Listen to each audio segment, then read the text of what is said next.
박 대표님 안녕하십니까? 네, 안녕하세요. 박지원입니다. 예. 자, 이 손학규 의장이 이제 국민의당과 통합을 선언하면서 빅텐트의 불씨가 살려졌다. 동의하십니까? 글쎄요, 텐트라고 하는 용어는 저도 썼습니다만은, 예. 빅텐트, 스몰 텐트는 언론에서 붙였기 때문에, 예. 어떤 텐트의 의미는 살려졌다. 이렇게 받아들이겠습니다. 텐트의 의미는 살려졌다.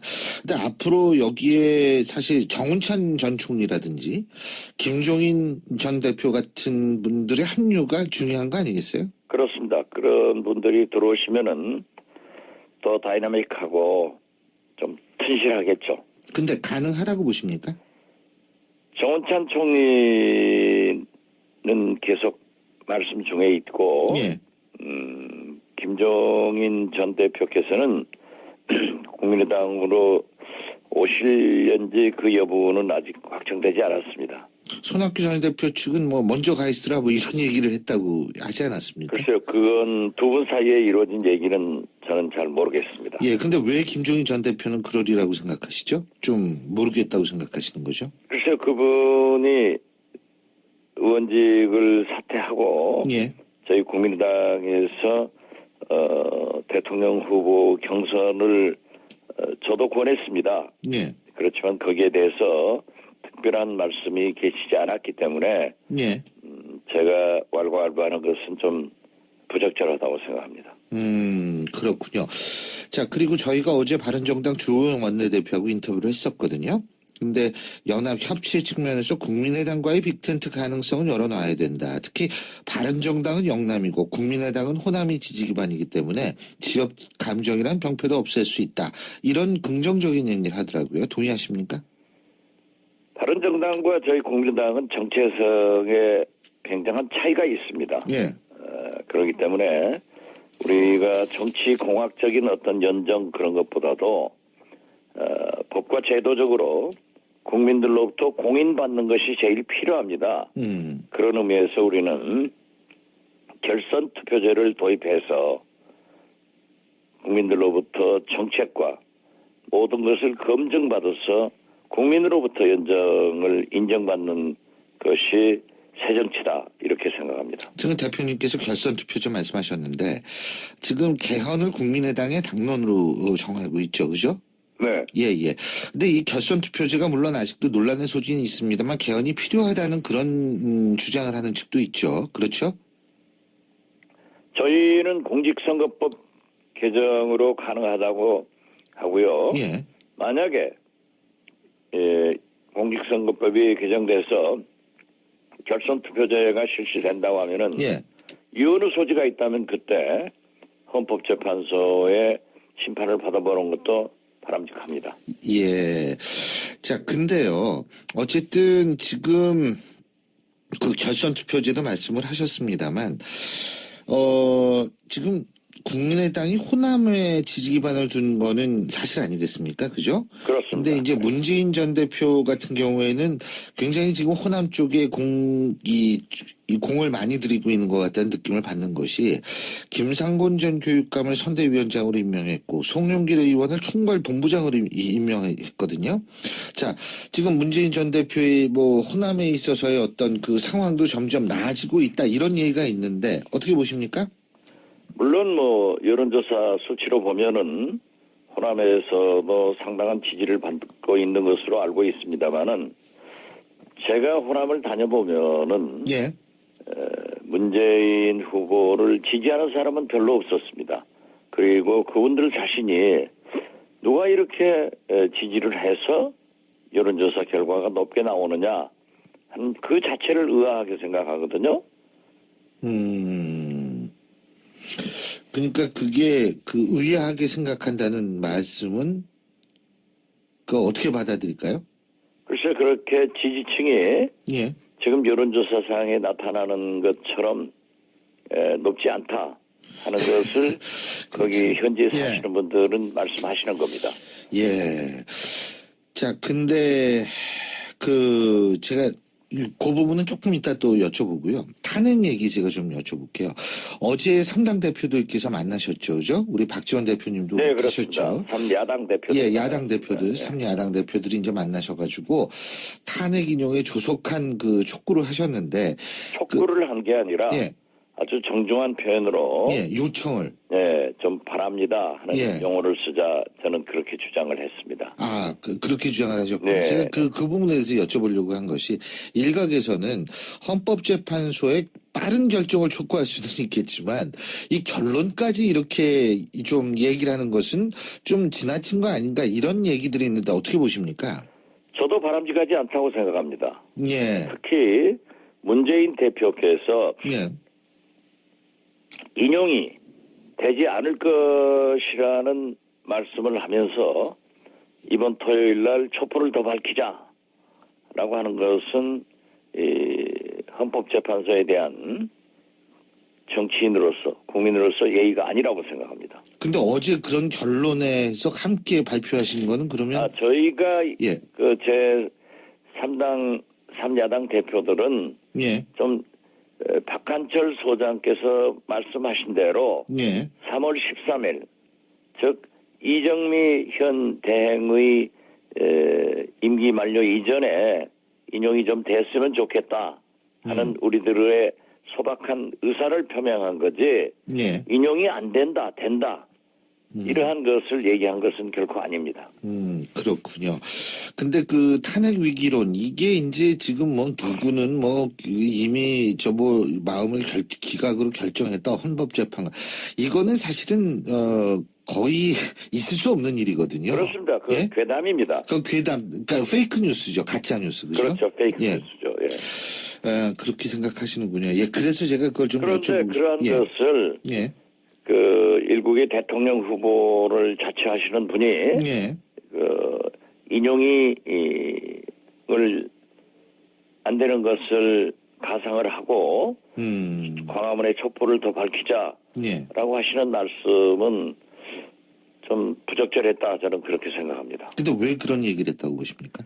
뭐 지금 대통령이 다 되신 것으로 생각하시니까 그러겠죠. 예. 자, 그리고요.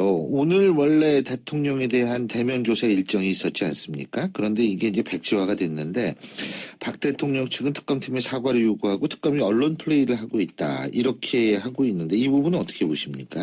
글쎄 특검은 부인하고 있기 때문에 예. 사실은 청와대 측도 알고 특검도 알았다고 하면은 예. 그 어느 쪽에선가가 언론에 흘려줬겠죠. 그렇지만은 그 언론에 보도됐다고 해서 예.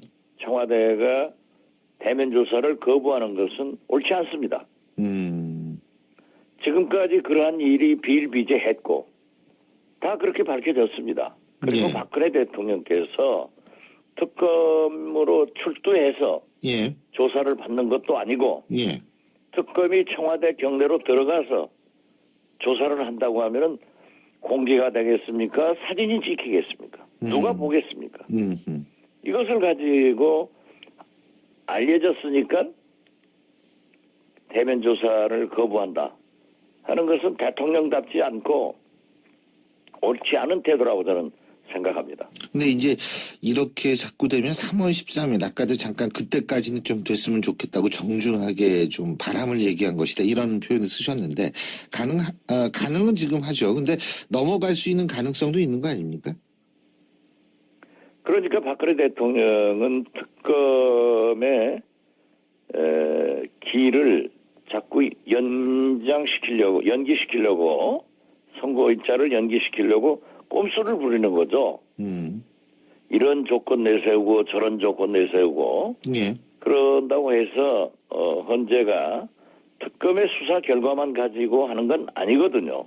예. 물론 참조는 하겠죠. 예. 또 필요하면 인용도 적용도 하겠지만은 저는 진짜 대통령이 예.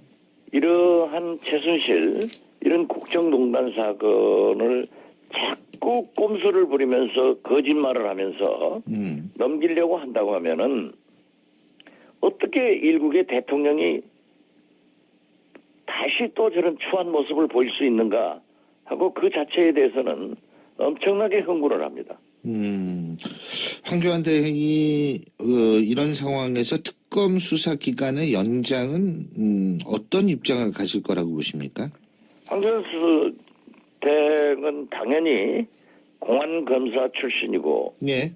검사장, 고검장, 법무부 장관 출신입니다. 예. 그렇기 때문에 수사를 하다 보면은 미진하거나 예. 새로운 수사 사실이 생겼을 때는 수사 기간을 연장하는 것은 당연한 거기 때문에 자기의 경험상 또 법상 연장해 줄 것으로 저는 확신합니다. 아, 확신하십니까? 네, 해야죠. 예. 자기가 수사를 하다가 수사 기일이 촉박해서 한다고 하면은 계속 기소를 하고도 하지 않습니까? 황교안 대행의 대통령 출마 가능성은 얼마나 보세요? 저는 출마하지 못한다 생각합니다. 예. 예. 왜냐면요. 반기문 총장을 보면 황교안이 보입니다. 아, 그러세요? 그렇습니다. 예. 예. 예. 왜냐하면 그분들이 치열한 예. 정치인 같으면은 어느 정도 지지도를 가지고 실패를 하더라도 다음 야당 대표로서 어떤 당을 이끌겠다 하는 욕망이 있겠죠. 예. 그렇지만은 정치인이 아닌 이분들은 그냥 지지도가 높고 하면은 출마가 가능하겠지만 그러한 지지도를 가지고 출마할지는 못할 겁니다. 그리고 또 특히 황교안 대행은 예. 자기가 법조인으로서 법무장관 출신으로서 총리가 돼가지고 지금 이런 국가적 불행을 가져왔고 어떤 의미에서 보면은 박근혜 대통령과 공동 책임이 있는 총리였습니다. 법무부 장관이었습니다. 예. 그런데 이것을 반성하지 않고 책임지지 않고 예. 또 마지막 자기에게 부여된 대행 일을 완전히 끝마쳐서 선거를 치르지 않고 예. 자기가 중도 사퇴하고 대통령 출마한다는 것은 도의적으로도 알겠습니다. 국민에게 안 되고 본인 스스로도 그렇게 출마하려고 하는 그런 인격을 가지지는 않은 분이라고 저는 생각합니다. 자, 그리고 새누리당 임명진 비대위원장은 문재인 대세론에 대해서 이회창 대세론, 미국 대선 얘기하면서 여론조사가 안 맞는 경우가 있다. 대세론이라고 믿고 있다면 다시 생각해 봐야 할 거다. 이런 얘기를 하는데 동의하십니까? 제가 먼저 한 얘기입니다. 아, 그러세요? 예. 예. 그 문재인 대세론, 근데 이제 지금 하여간 부동의 1위란 건 사실 아니에요. 그죠? 사실이죠. 네. 그 변화가 그럼 있을 거라고 보시는 거군요. 저는 지금 이 탄핵 정국에서 예. 촛불 국민이 먼저 이걸 이렇게 준 것 아니에요? 예. 그렇기 때문에 그 내용에 대해서 국민은 예. 분노와 불안이 함께 공존하고 있습니다. 예. 그러면서도 이제 탄핵 인용이 가까워질수록 불안이 굉장히 많아지고 예. 또 태극기 집회 등 아하. 혼란도 오고 있습니다. 예. 그래서 저는 탄핵이 인용되는 순간 예. 또는 인용되지 않는 순간 예. 저는 상당한 혼란이 와서 국민이 굉장히 불안해질 겁니다. 예. 만약 인용돼서 대통령 선거가 2달 후에 된다라고 예. 했을 때 저는 국민들이 문재인 공포증을 가져올 겁니다. 지금까지 문재인 대표께서 예. 혁명적 상황으로 못 쓸어버리자. 예. 청소라고 청소라고 했죠. 예. 네, 그리고 내가 대통령 되면은 미국 가지 않고 먼저 북한을 가겠다. 예. 이런 여러 가지 그 불합리한 말씀들을 많이 하셨고 예. 또 그 사이 거짓말, 신뢰를 버리는 그러한 언행을 하셔서 굉장히 그 국민들이 불안하게 생각할 겁니다. 예. 그러면은 그러한 것이 문재인 공포증으로 나타나서 저희는 알겠습니다. 중도적이고 예. 안정적인 예. 우리 국민의당 후보가 선택될 것이다. 이렇게 아하. 보고 있습니다. 예, 잘 알겠습니다. 김종인 전 대표께서는 국민의당으로 오실는지 그 여부는 아직 확정되지 않았습니다. 손학규 전 대표 측은 뭐 먼저 가 있으라 뭐 이런 얘기를 했다고 하지 않았습니까? 글쎄요, 그건 두 분 사이에 이루어진 얘기는 저는 잘 모르겠습니다. 예, 근데 왜 김종인 전 대표는 그러리라고 생각하시죠? 좀 모르겠다고 생각하시는 거죠? 글쎄요, 그분이 의원직을 사퇴하고 예, 저희 국민의당에서 대통령 후보 경선을 저도 권했습니다. 예, 그렇지만 거기에 대해서 특별한 말씀이 계시지 않았기 때문에 예. 제가 왈가왈부하는 것은 좀 부적절하다고 생각합니다. 그렇군요. 자, 그리고 저희가 어제 바른정당 주호영 원내대표하고 인터뷰를 했었거든요. 근데 연합 협치 측면에서 국민의당과의 빅텐트 가능성은 열어놔야 된다. 특히 바른정당은 영남이고 저희는 공직선거법 개정으로 가능하다고 하고요. 예, 만약에 공직선거법이 개정돼서 결선투표제가 실시된다고 하면은 예. 이 어느 소지가 있다면 그때 헌법재판소의 심판을 받아보는 것도 바람직합니다. 예. 자, 근데요. 어쨌든 지금 그 결선 투표제도 말씀을 하셨습니다만, 지금 국민의당이 호남에 지지 기반을 둔 거는 사실 아니겠습니까? 그죠? 그렇습니다. 근데 이제 문재인 전 대표 같은 경우에는 굉장히 지금 호남 쪽에 이 공을 많이 들이고 있는 것 같다는 느낌을 받는 것이 김상곤 전 교육감을 선대위원장으로 임명했고 송영길 의원을 총괄본부장으로 임명했거든요. 자, 지금 문재인 전 대표의 뭐 호남에 있어서의 어떤 그 상황도 점점 나아지고 있다. 박 대표님 안녕하십니까? 네, 안녕하세요. 박지원입니다. 예. 자, 이 손학규 의장이 이제 국민의당과 통합을 선언하면서 빅텐트의 불씨가 살려졌다. 동의하십니까? 글쎄요, 텐트라고 하는 용어는 저도 썼습니다만은 예. 빅텐트, 스몰 텐트는 언론에서 붙였기 때문에 예. 어떤 텐트의 의미는 살려졌다 이렇게 받아들이겠습니다. 텐트의 의미는 살려졌다.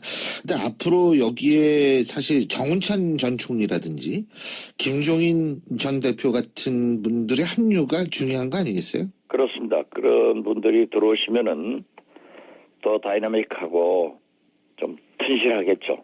근데 가능하다고 보십니까? 정운찬 총리는 계속 말씀 중에 있고 예. 국민의당은 호남이 지지 기반이기 때문에 지역 감정이란 병폐도 없앨 수 있다. 이런 긍정적인 얘기를 하더라고요. 동의하십니까? 바른정당과 저희 국민의당은 정체성에 굉장한 차이가 있습니다. 예. 그렇기 때문에 우리가 정치 공학적인 어떤 연정 그런 것보다도 법과 제도적으로 국민들로부터 공인받는 것이 제일 필요합니다.